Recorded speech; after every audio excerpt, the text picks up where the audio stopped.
आपके जो एग्ज़ाम है वो 16 जून यहाँ पर डिक्लेयर कर दिया गया है। समय कम है, सिलेबस लेंथी होता है यूजीसी नेट का। गुड मॉर्निंग फ्रेंड्स, स्वागत है आप सभी का एड अंकल के ऑनलाइन प्लेटफॉर्म पर।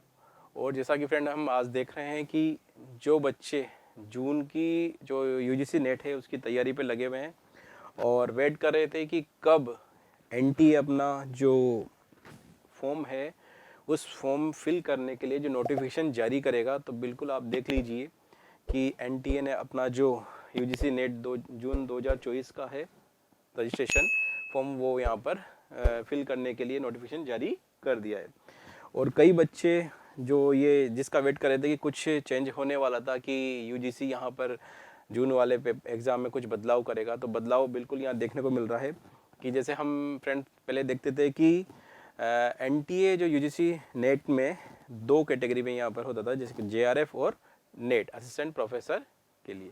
अब यहाँ पर पीएचडी एडमिशन के लिए भी नेट का जो एग्ज़ाम है वो कंपलसरी कर दिया है।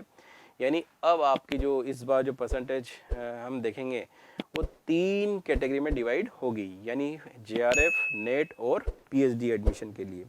तो क्या पूरा डिटेल से हम बात कर लेते हैं इसमें इंफॉर्मेशन बुलेटिन में। सबसे पहले तो हम बात कर लेते हैं कि जो फॉर्म है ऑनलाइन जो रजिस्ट्रेशन जो फॉर्म स्टार्ट हो गया है रजिस्ट्रेशन के लिए, तो यहाँ पर 20 अप्रैल से ये फॉर्म फिल होना ये स्टार्ट हो गए हैं और जो लास्ट जो बताया है वो 10 यहाँ पर मई बताया गया है कि 10 मई तक आप इस फॉर्म को फिल कर सकते हैं।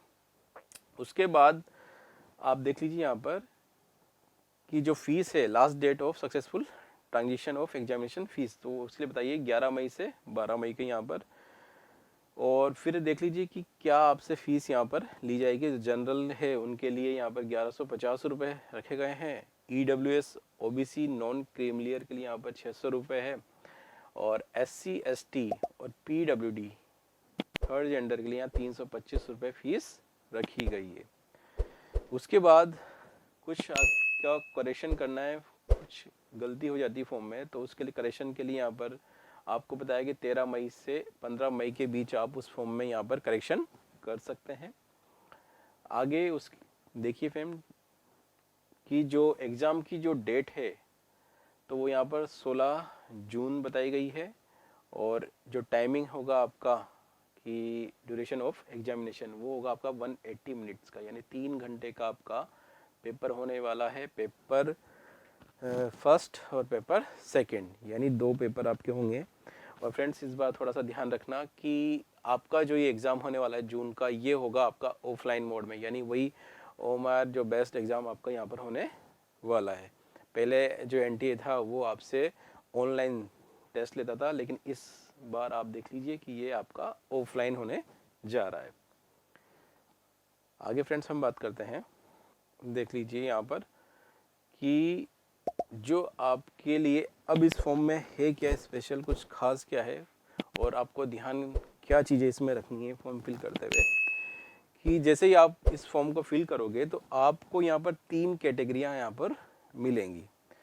फर्स्ट कैटेगरी में आप देख लीजिए कि आप जेआरएफ और असिस्टेंट प्रोफेसर और पीएचडी एडमिशन, यानी जो कैंडिडेट इन तीनों में अप्लाई करना चाहता है वो यहाँ पर यस वाला ऑप्शन क्लिक करेंगे। दूसरी कैटेगरी में बताया गया है कि जो कैंडिडेट जो जेआरएफ नहीं है, यानी जेआरएफ के भी जो एज बताई गई है वो जनरल के लिए यहाँ पर 30 बताई गई है, 30 साल तक जनरल वाले यहाँ पर अप्लाई कर सकते हैं जेआरएफ के लिए। और जो कैटेगरी है वहाँ पर 5 साल की छूट दी गई है, वो यानी 35 तक।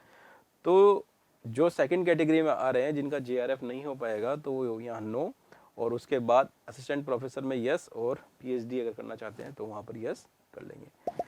थर्ड कैटेगरी में वो कैंडिडेट जो सिर्फ क्या करना चाहते हैं, पीएचडी में एडमिशन लेना चाहते हैं, या पहले उनका क्या है कि नेट क्लियर हो रहा है तो वो सिर्फ क्या करेंगे, पीएचडी में यहाँ पर यस कर देंगे।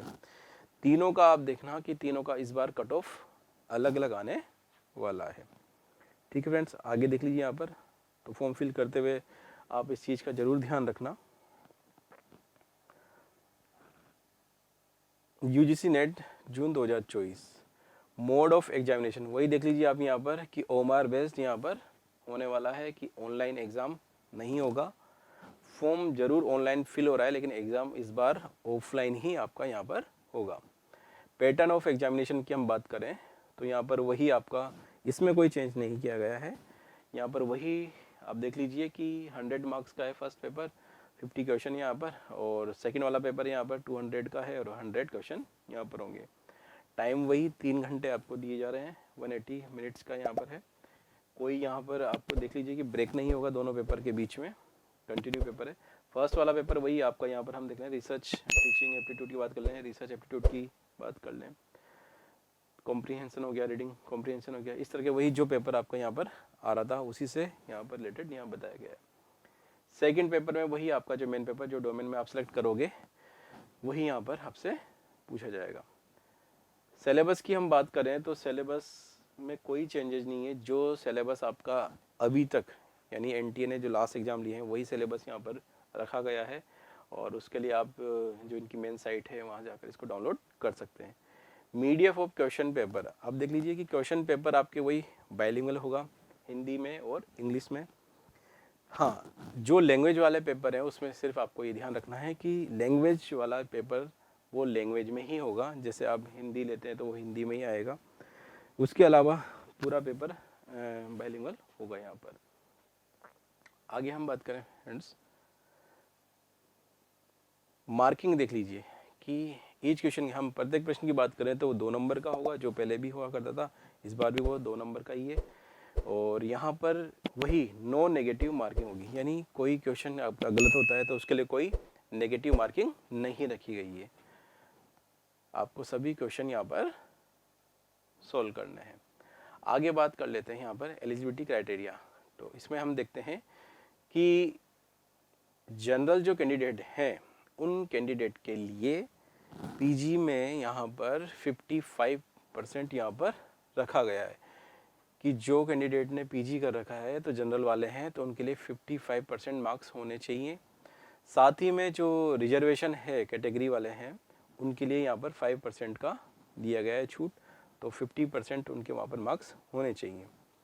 अब ऐसे कैंडिडेट जो अभी परसुइंग में है, जिनका भी चल रहा है फाइनल ईयर, तो वो कैंडिडेट भी इस फॉर्म को फिल कर सकते हैं, लेकिन उनके रिजल्ट के बाद वही उनका क्राइटेरिया रहेगा कि 55% जनरल के लिए और 5% यहाँ पर छूट दी गई है रिजर्व कैटेगरी के लिए।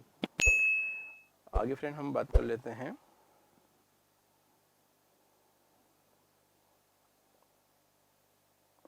देखिए, अच्छा एक चीज़ यहाँ पर और ये नहीं निकल के रह रही है कि जो इंटीग्रेटेड कोर्स किए हुए बच्चे हैं, यानी 4 साल का जिनके पास कोर्स जिन्होंने यूजी किया हुआ है और उनका लास्ट सेमेस्टर जो चल रहा है, तो 8th सेमेस्टर जो लास्ट वाला है वो चल रहा है, तो वो कैंडिडेट भी इस फॉर्म को फिल कर सकते हैं। ये थोड़ा सा एक अलग सा ही आप देखने को मिल रहा है कि एक इंटीग्रेटेड यानी यूजी इंटीग्रेटेड वाले को भी यहाँ पर मौका दिया जा रहा है, लेकिन बता दिया गया है कि उनका जो मिनिमम जो होगा जनरल वाले का वो होना चाहिए 75%। अगर 75% मार्क्स उनके हैं इंटीग्रेटेड कोर्सेज में तो वो इस फॉर्म को फिल कर सकते हैं, और कैटेगरी वालों के लिए यहाँ पर 5% की छूट दी गई है, तो यहाँ पर हो जाता है उनका 70% वाले इस फॉर्म को फिल कर सकते हैं। इंटीग्रेटेड कोर्सेज में आपकी एक चीज़ ये भी ध्यान रखनी है कि ऐसे स्टूडेंट जो इंटीग्रेटेड कोर्स करके इसमें पीएचडी में एडमिशन लेंगे वो असिस्टेंट प्रोफेसर के लिए एलिजिबल नहीं होंगे कब तक, जब तक उनका पीएचडी कंप्लीट नहीं हो जाता है। इस चीज़ का आपको ध्यान रखना है फ्रेंड्स। आगे देख लेते हैं,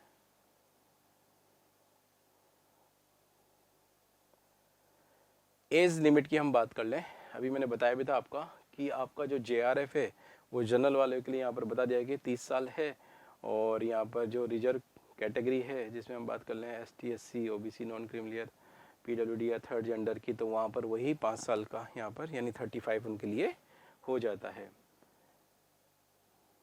डेट भी दे दी गई है कि 1/6/2024। अब रिजर्वेशन की हम बात कर लेते हैं, तो सेंट्रल यूनिवर्सिटी या डिम्ड यूनिवर्सिटी जो भी है उनके लिए यहाँ पर जो सीट रिजर्व करी गई है, तो हम देख लेते हैं कि 15% जो सीट है वो एससी के लिए यहाँ पर रिजर्व रखी गई है, 7.5 जो % जो सीट है वो एसटी के लिए है, 27 जो % सीट है वो ओबीसी नॉन क्रीमिलियर के लिए है, 10% वही EWS के लिए और 5% वहाँ PWD के लिए यहाँ पर रिजर्व रखी गई है। तो ये आपके रिजर्वेशन पॉलिसी हो गई। तो कुल मिलाकर फ्रेंड्स ये एक कुछ चेंज जो किए गए थे वो चेंज आपके सामने हमने यहाँ पर क्लियर कर दिए हैं। और मेरा कहना यही है कि इस फॉर्म का वेट नहीं कीजिए, अभी स्टार्ट हुए हैं और आप इस फॉर्म को फिल कर दीजिए और अपनी तैयारी पे लग जाइए, क्योंकि आपके जो एग्ज़ाम है वो 16 जून यहाँ पर डिक्लेयर कर दिया गया है। समय कम है, सिलेबस लेंथी होता है UGC नेट का, तो बिल्कुल इस एग्ज़ाम को क्लियर कीजिए। साथ ही हमारा जो YouTube चैनल है, जो टेलीग्राम चैनल है, इसको ज्वाइन कीजिए ताकि आपको समय समय पर इन एग्ज़ाम से रिलेटेड जो भी इंफॉर्मेशन है वो आपको मिलती रहे। Thank you friends.